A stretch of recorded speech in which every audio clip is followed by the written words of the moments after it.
जम्मू कश्मीर के पहलगाम की घाटी में 22 अप्रैल को हुए नरसंहार के बाद पूरे देश और दुनिया को झंझोर कर रख दिया है।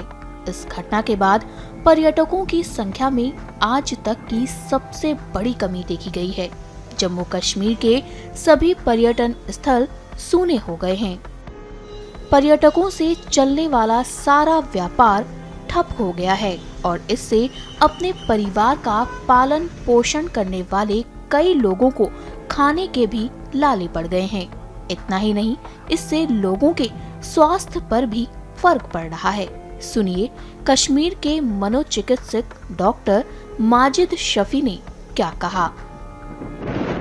जो अर्ली मई में ये कॉन्फ्लिक्ट इंडिया पाकिस्तान के रिलेटेड हुआ, बहुत ज्यादा everybody was on toes, everybody was anxious.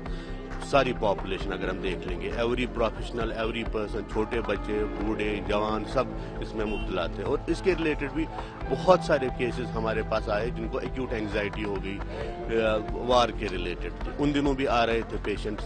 अब भी जो इससे ये एक होता है कि जब भी कॉन्फ्लिक्ट होता है, ड्रामा होता है, जो भी वल्नरेबल पॉपुलेशन होती है, जो डिप्रेशन और एंग्जाइटी के शिकार होते हैं, अगर वो ठीक हुए होते हैं, उनका एपिसोड ठीक हुआ होता है, उनमें रिकरेंस के चांसेस आ जाते हैं। तो हमारे पास भी वैसे पेशेंट्स आ रहे हैं और ज्यादा एंग्जाइटी, डिप्रेशन और यही ड्रामा लेके आते हैं।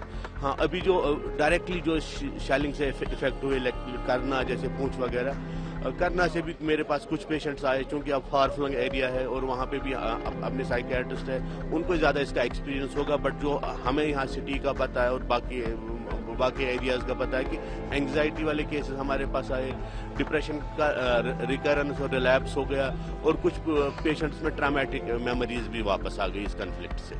जम्मू कश्मीर में हुए इस हमले का असर श्रीनगर में भी देखने को मिल रहा है।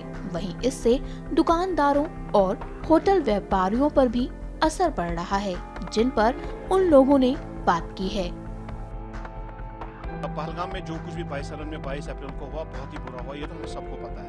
लेकिन इसके बाद जो स्कार, जो जख्म अभी उस इवेंट ने जो एक हमारी बिजनेस कम्युनिटी पे और हमारे जो यहाँ लोग, स्पेशली स्टूडेंट कम्युनिटीज, जो यंग एंटरप्रेन्योर्स थे, उनके दिल पे जो जख्म और दाग है वो काफी गहरे हैं। मुझे लगता है थोड़ा बहुत टाइम लगेगा। और इस चीज ने जो 22 ने, एक तो सीधी सी बात है कि कश्मीरी कभी इसके साथ था नहीं, ना कभी होगा, लेकिन जो वो जख्म है उसमें थोड़ा बहुत टाइम लगेगा। और उससे बड़ा जो सबसे बड़ा धचका लगा है वो ये है कि जो इंडिया पाकिस्तान के दरमियान एक नॉर्मल सी की अब एक वेव चल रही थी, उसको कहीं ना कहीं जोरदार झटका लगा है। जो कुछ वॉर भी उसके बीच में हुआ और पीपल अभी वो स्ट्रेस में है, बहुत सारे स्ट्रेस में है।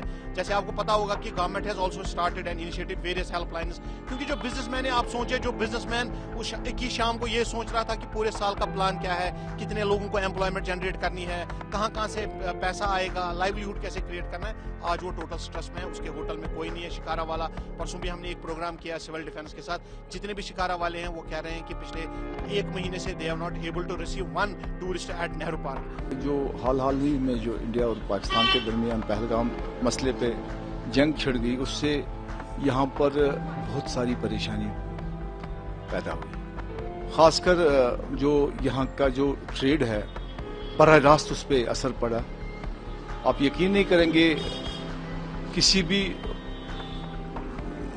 भी तबके से लोग जो वाबस्ता है, चाहे होटलियर्स है, चाहे कश्ती वाले हैं, चाहे घोड़ेबान है, चाहे आम एक ताजर है, हर एक पे उसका असर पड़ा है। आप यकीन नहीं करेंगे, कल मेरे साथ एक रिप्यूटेड गुलमर्ग के एक रिप्यूटेड होटलियर मेरे साथ बात कर रहे थे। उन्होंने तकरीबन 8.5 करोड़ रुपए का जो उनके पास एडवांस आया था बुकिंग का, वो वापस कर लिया है। तो यही हाल रेस्टोरेंट्स का भी है, यही हाल होटल्स का भी है, यही हाल किश्ती वालों का भी है, यही हाल हाउस बोट वालों का भी है, और यही जो कश्मीर आर्ट से वाबस्ता लोग हैं उनका भी है। और यही पैसा जो आगे पीछे आ जाता था, ये हम दुकानदारों के पास आ जाता था। तो ये सब इस वक्त इतना ट्रॉमा में लोग हैं कि ईद की खरीदारी के लिए लोग हर वक्त, हर साल यही 2 ईदें हमारे साथ रहती थी, जिसमें तकरीबन 60% ये बिजनेस हो जाता था। लेकिन आप देख लीजिए, कोई नहीं आ रहा है, कोई हमारी दुकानों पे नहीं आ रहा है।